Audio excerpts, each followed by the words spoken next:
Good morning, good morning. I hope you're safe and well, because that is the most important thing. Well, it's windy, dark, dreich, as we Scots say. But I hope the weather is going to stay okay for you today. Fingers crossed. Anyway, work.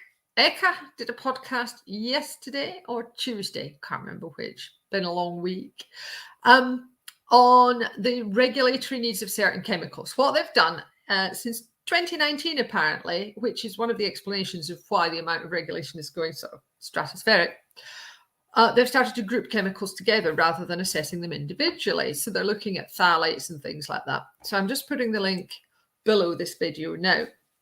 So you've got a copy of it and you can go and check.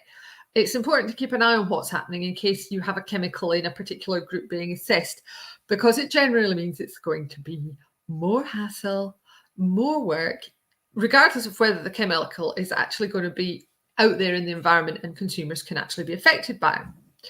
I really do think ECHA have lost the plot. I don't know if that's because of Hansen, because he's not a chemist or something like that, but they seem to be coming at this. Even the language is telling, the regulatory needs of chemicals. Chemicals do not need regulating in enormous detail. All that happens is they go off the market, and then all of a sudden we're in a supply chain crisis, which we are at the moment, in case you hadn't noticed, ECHA. And lo and behold, we can't get hold of this vital chemical. Yes, because you in the EU have made the chemical regulations so over the top, so burdensome, so ridiculous that it is no longer cost effective for people to make them here. And we need to have a grown-up conversation about this.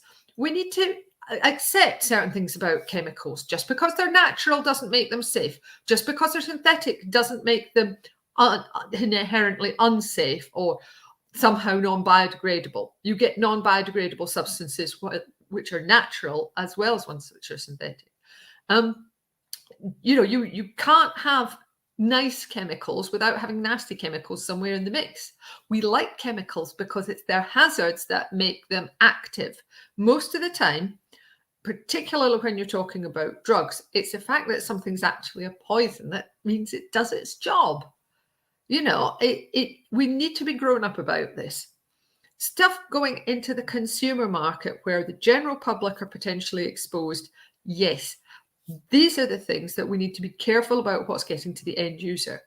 But nasty stuff that's used to make the nice stuff, leave us alone. And we should be focusing, as I keep saying, and nobody seems to be listening, but hey, you are, so thank you. We should be focusing on getting good quality safety data sheets, good quality labels, get the hazard information out to the person buying that so they can make their own risk assessment. Let's get rid of all this bullshit chemical safety assessment, pretending that use registration is part of REACH, pretending that somehow somebody up in one of the big chemical companies can miraculously understand what somebody's doing 10 steps down the chain. All that happens is you get more and more precautionary, more and more layers of bureaucracy. The safety data sheet gets unreadably long. No, let's cut that out. It doesn't work. It annoys people. It soaks up people's time. It takes their attention away from what the genuine problems are, which is, do we have enough information on this chemical to be able to use it safely and to be able to communicate it to our users? That's it.